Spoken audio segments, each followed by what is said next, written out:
requirement, so please know that if you need Kyle, you need to get him now. So, thank you.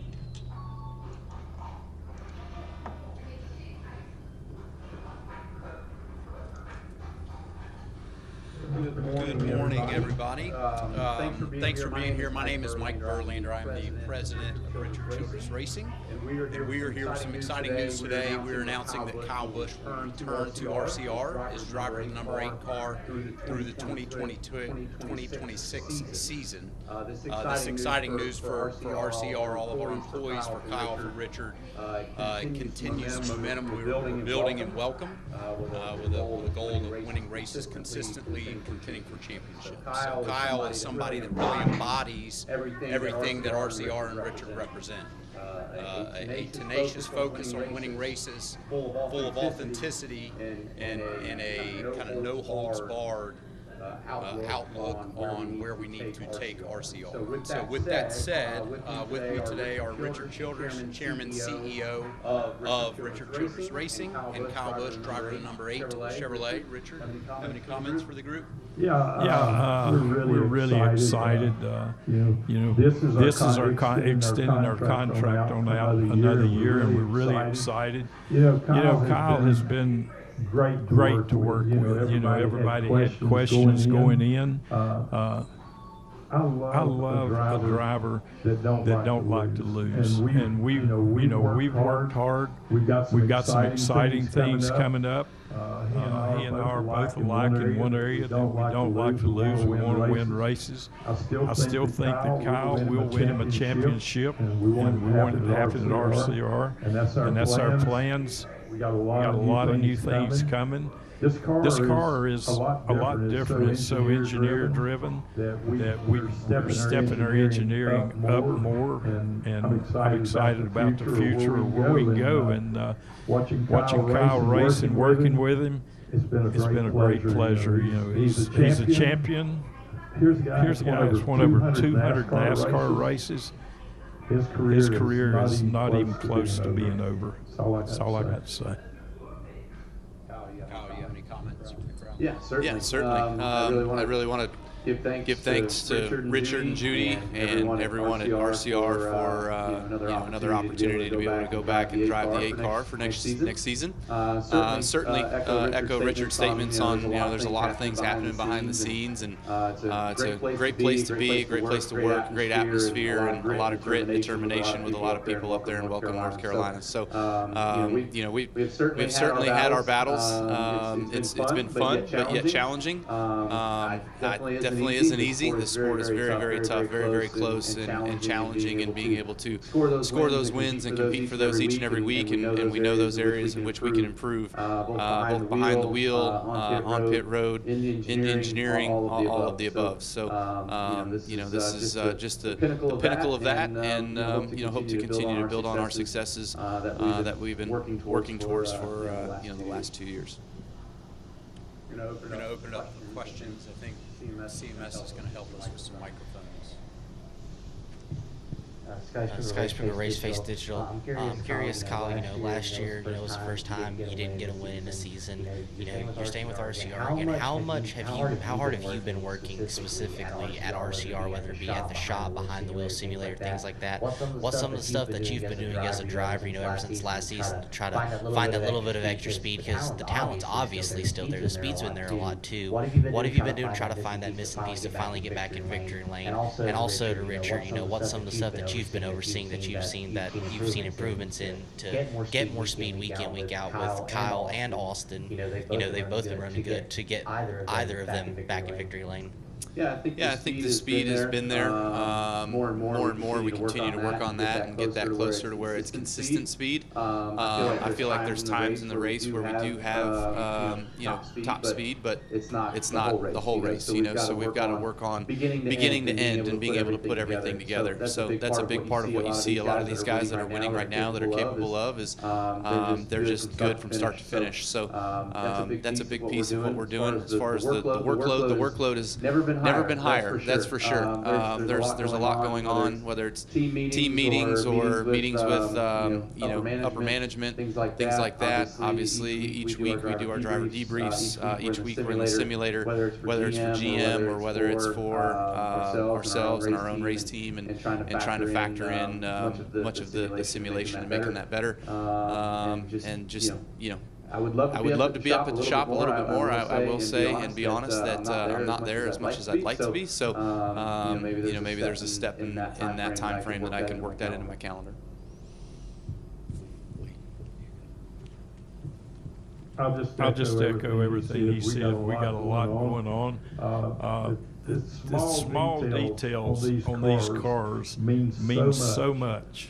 And that's where we've got to work more and more and concentrate on those small details. Everything's so close that the small details make the difference. That's one of the areas we're working on. Lee Spencer, Series Central, Nascar Radio and Catchfence.com. First of all, Mike, is this just picking up the option, or is this an extension? It's picking up the option through 2026. And Richard, you talk about bringing in engineering and doing certain things, and when we talk to Kyle week in and week out, it just sounds from his perspective that the car's not doing what he's used to having cars do. He needs, the car to perform at a higher level for him to get what he needs out of the car, and I'm just wondering, how do you do that behind the scenes? Well, it all boils down to drivers have their own feel, and we're working hard to get that feel. The first year we won 3 races right out of the bat. We've changed a little in our engineering, and I think that bit us just a little, but he's right. We got to get the car the feel that he wants, and these cars are different. And once we get that feel he wants, it's going to be Katie bar the door.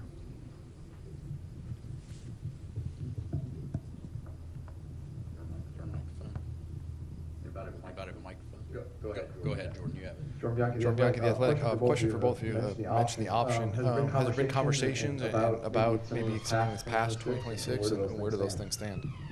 I think Mike and he talked about it. We always wait till we get started the following year, or maybe later this year. We'll be discussing the future, and there's a big future there for Kyle.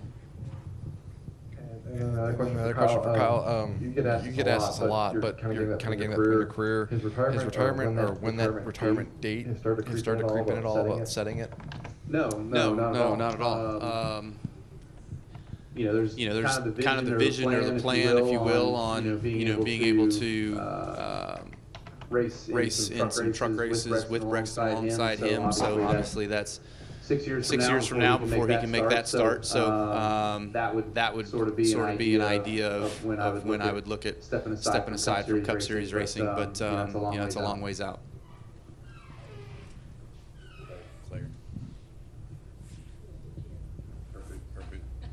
Go ahead. Sure.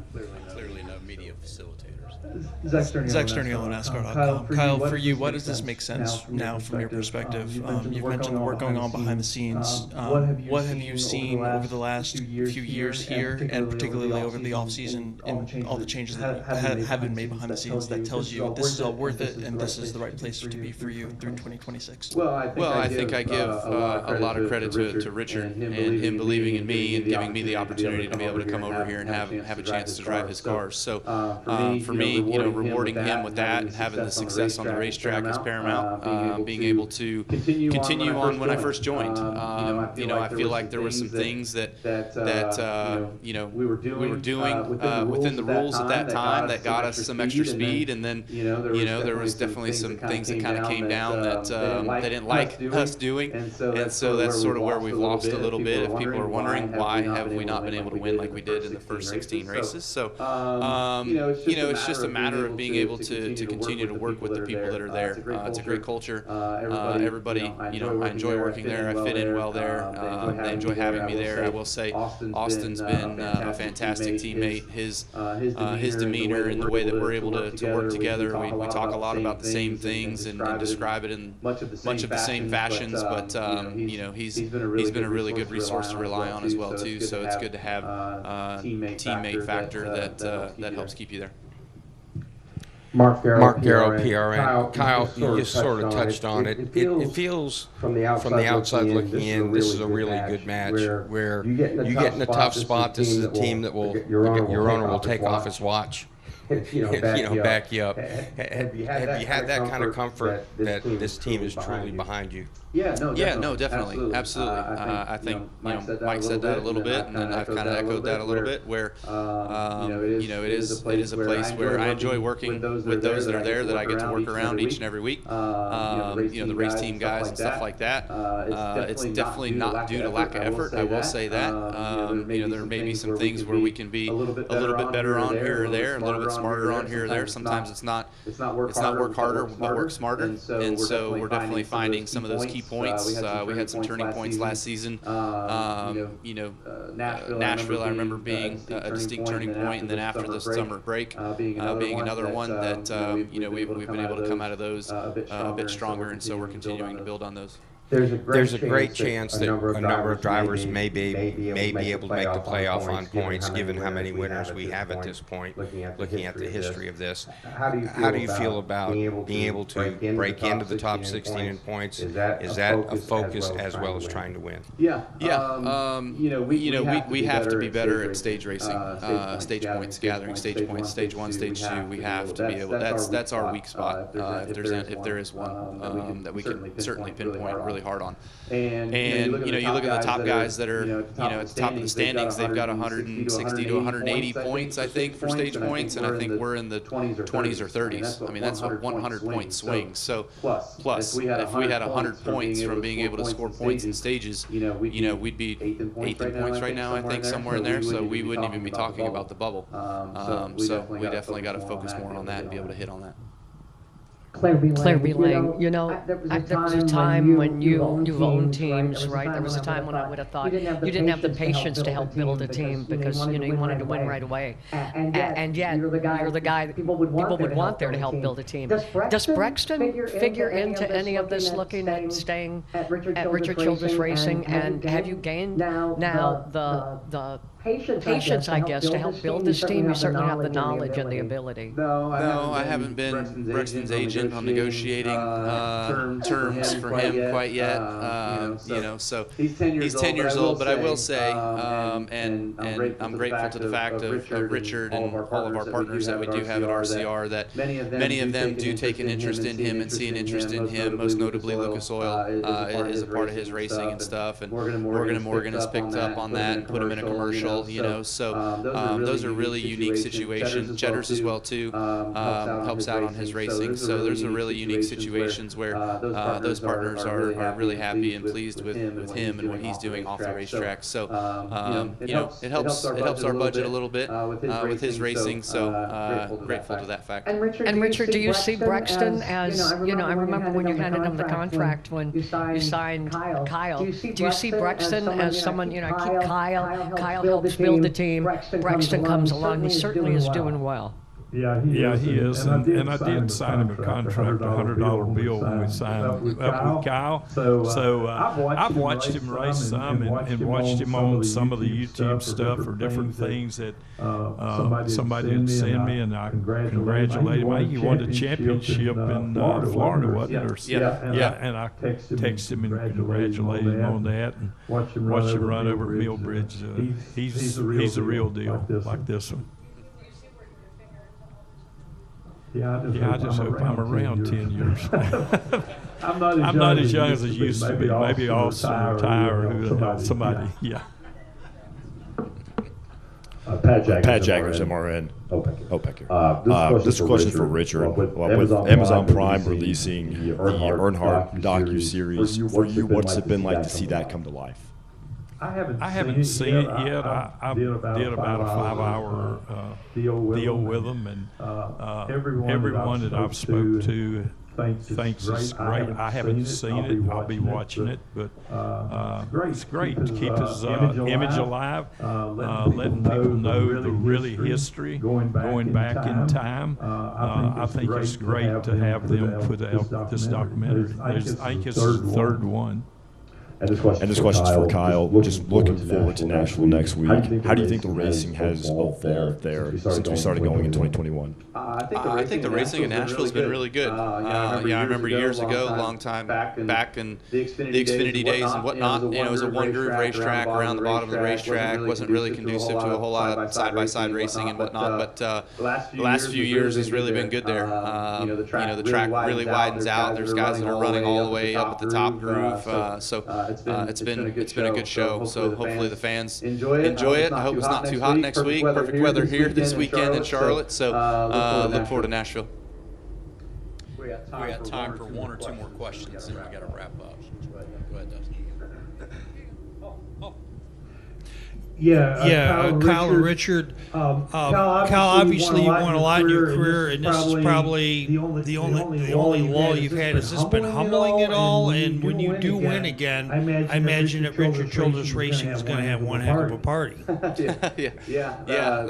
Absolutely. We certainly have a winery and a champagne bistro there that we can get plenty of booze to have a good time. But excited for the next win when it is, and we want to get back to that as soon as possible. So it has been a little bit humbling, I would say. I feel like there's added times where it's motivation, and it gets you to have that itch of being able to want to get back to victory lane and to work as hard as it possibly needs to be. And trust me, my wife she sees that as well too, where I'm gone a little bit more than what I was, and so she's on the fact of this better be worth it.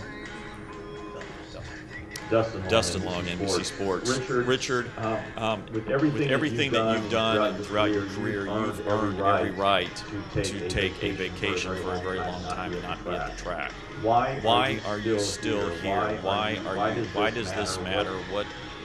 How much you talk about hope to be here in 10 years, but why is this still so important to you at this point when you have every right to go out into the mountains or go out hunting for the rest of your life? Thank you, Dustin. Good question, but I think the thing that drives me the hardest is wanting to win that next championship, wanting to win races, and that's what I've always done. I love the race fans. I love what we do. I even love the media, believe it or not. It's just me. I wouldn't know what to do. You can't hunt with so much. You can't fish with so much. So I enjoy this. I enjoy every bit of it. Is there more pressure to get things done? I know in the sport it's always it can't get done fast enough. Is there more internal pressure you feel to get it done? Because you say, hey, I don't know if I'll be here in 10 years. I don't call it pressure, but I call it a drive of want to win. I felt like we let him down some last year by not winning the race. There's things that we've changed a lot to try to win this. I think for sure, I don't think we'll win a race this year with him and hopefully Austin as well. We're working really hard. Like he said, he hit the key point. You got to work smarter, and that's what we're trying to do. And I think we got a lot of good things going. That's gonna do it for today. Again, as we wrap up, extending Kyle Busch through 2026. Everybody at RCR and Richard are really excited about the direction the company is heading. This is just another step in that positive direction. So thanks to you all for being here, and we'll have a great weekend. So we watched a lot of guys kind of struggle through the bus stop and through the carousel. Do you feel like that was a strength of your car that allowed you to lay not only one lap good enough for pull down, but two at the end? Yeah, I thought so. I thought it, kind of executed those corners pretty good. There was a few spots I feel